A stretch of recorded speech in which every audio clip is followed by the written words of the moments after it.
Baik, bismillahirrahmanirrahim. Assalamualaikum warahmatullahi wabarakatuh. Perkenalkan, nama saya Muhammad Akmal Firdaus, NRP 18 10 21 147 dari Lab A2.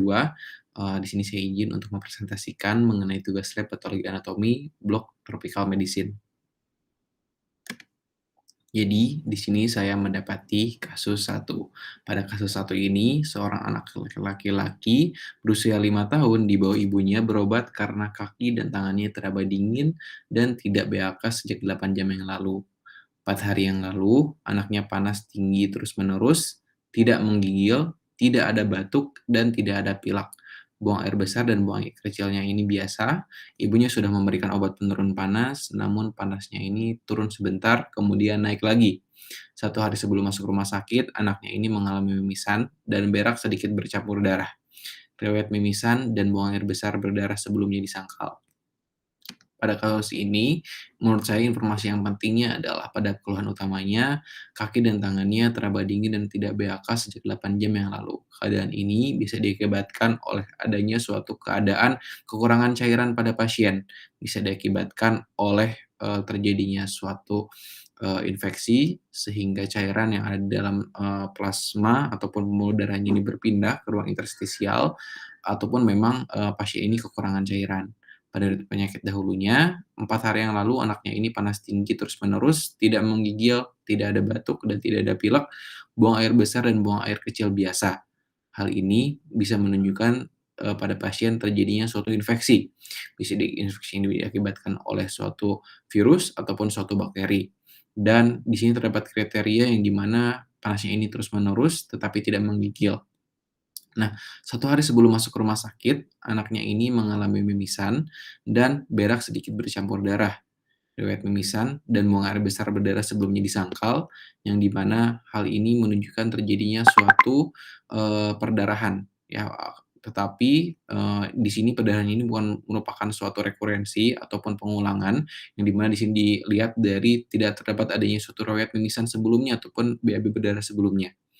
Ini bisa diakibatkan oleh beberapa hal, salah satunya bisa terjadi akibat, keluhan pada pasien, akibat terjadinya suatu infeksi sehingga mempengaruhi, faktor-faktor koagulasi ataupun, faktor platelet yang di mana di sini pembukaan darahnya menjadi tidak maksimal sehingga pasien, terjadi perdarahan yaitu mimisan dan juga pada buang air besarnya ini, bercampur darah.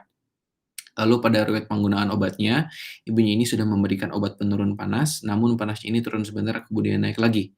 Ini bisa menunjukkan bahwa, tipe dari demamnya dan juga, menunjukkan bahwa obat yang diberikan karena ini memang, diberikan obat simptomatik, tidak menurunkan ataupun tidak menghilangkan, kausa ataupun penyebab dari, demamnya ini. Ini menurut saya informasi yang memang penting dalam kasus satu itu. Lalu di sini saya mengambil hipotesis, yang pertama adalah Dengue hemorrhagic, fever ataupun demam berdarah, yang di mana demam berdarah ini dilihat dari kriteria-kriteria pada pasien yang di mana panasnya ini tinggi, tidak menerus, lalu juga tidak menggigil, tidak terdapat kelainan pada pencernaan, lalu juga di sini terdapat adanya faktor, perdarahan, ya. Karena pada DBD ini bisa terjadi suatu penurunan dari fungsi platelet, ini mana biasanya trombositnya ini menurun, sehingga, pasien mudah, berdarah. Lalu juga, yang di mana juga DBD ini merupakan suatu penyakit yang, berasal dari virus dengue yang dibawa oleh, nyamuk Aedes aegypti. Lalu untuk demam tifoid, ini saya ambil, karena demamnya ini naik turun, terus-menerus tanpa menggigil, lalu, malaria juga ini didapati, panasnya ini naik turun. Nah, dari sini saya mengambil diagnosis berdasar anamnesia adalah DBD, karena saya lihat bahwa, pasien ini kriteria panasnya ini, panas tinggi ini terus-menerus, tidak ada menggigil, sedangkan dan juga terdapat adanya suatu, gejala-gejala, perdarahan pada pasien, sedangkan pada demam tifoid biasanya, didapati adanya suatu gangguan pencernaan, dan pada pasien ini tidak dapat adanya suatu gangguan pencernaan, di mana buang air besar dan buang air kecilnya ini normal. Lalu, pada malaria ini biasanya juga didapati, eee, suatu, keadaan yang memang, demamnya ini naik turun. Lalu, lalu selanjutnya, pemeriksaan apa saja yang dibutuhkan untuk mendiagnosis. Pada pemeriksaan fisik kita bisa lakukan, pada pemeriksaan kesadaran, kita lihat kesadarannya, apakah pasien kesadarannya ini baik atau tidak, karena salah satu, akibat ataupun komplikasi yang bisa terjadi akibat demam berdarah, ini adalah kesadarannya menurun karena, pada keadaan demam berdarah, maka cairan yang ada di dalam plasma akan berpindah ke ruang interstisial sehingga cairan yang berada dalam pembuluh darah ini, kurang. Lalu tanda vitalnya juga kita periksa, yang di mana biasanya kita mendapati suhu yang meningkat pada pasien-pasien, demam berdarah, lalu kita bisa lakukan pemeriksaan kepala, toraks, abdomen, dan juga ekstremitas. Di sini kita fokuskan pada abdomen, yang di mana di sini kita nanti nilai apakah terdapat adanya suatu pembesaran dari HPL-nya atau tidak. Lalu selanjutnya pada pemeriksaan Rampelin, yang di mana di sini kita memeriksa apakah terdapat peteki atau tidak. Pemeriksaan Rampelin ini kita lakukan dengan cara menilai tekanan darah pada, pasien terlebih dahulu. Ya, pada lengannya, kita tilai misalkan 120/80. Kita ambil nilai tengahnya, kita ambil nilai 100, lalu setelah itu, kita tahan, tensi pada nilai 100 itu kurang lebih 5-10 menit. Setelah kita tahan 5-10 menit, baru kita, lepaskan, tensinya. Lalu kita lihat apakah terdapat peteki-peteki ataupun bercak-bercak, perdarahan atau tidak.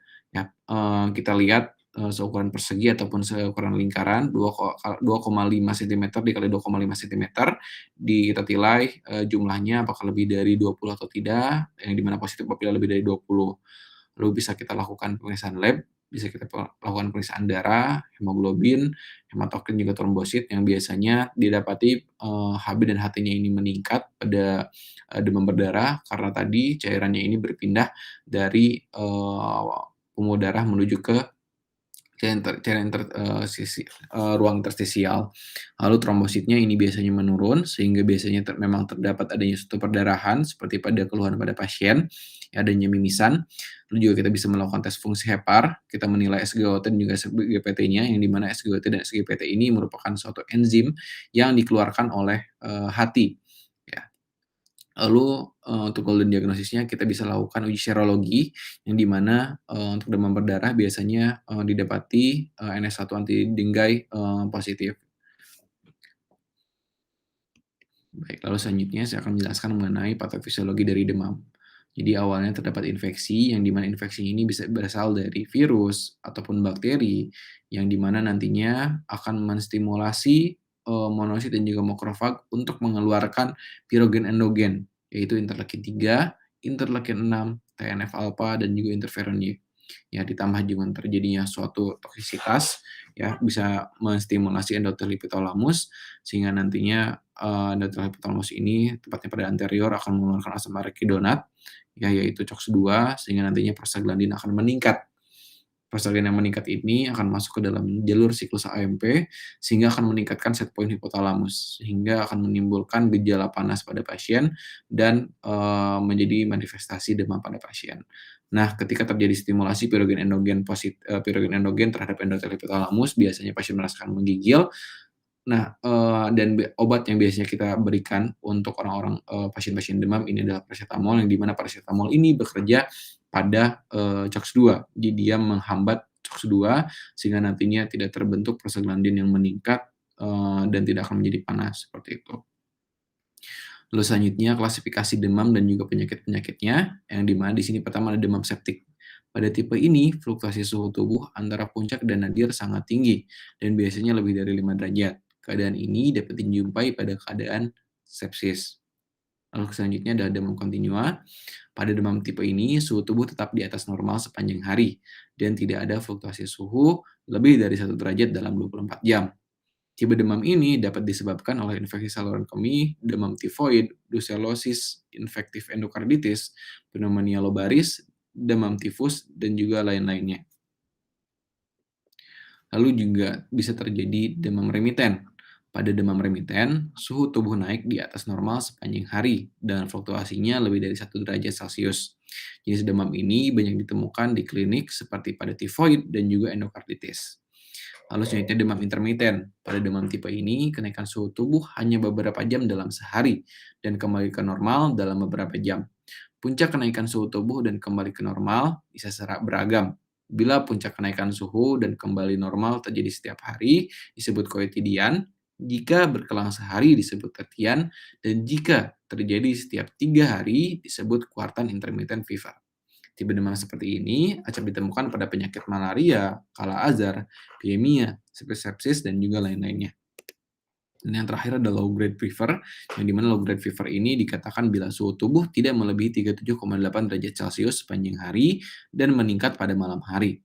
Beberapa pasien tidak mengindahkan kondisi ini sebagai suatu penyakit, jadi padahal ini adalah merupakan suatu penyakit ya. Tetapi tipe demam seperti ini dijumpai pada pasien tuberkulosis. Ya, tipe ini disebut juga konstan atau continuous karena suhu tubuh tidak terlalu tinggi ataupun low grade dan tidak banyak berubah selama lebih dari 24 jam. Baik, sekian, presentasi kasus satu dari saya, atas perhatiannya saya mengucapkan terima kasih.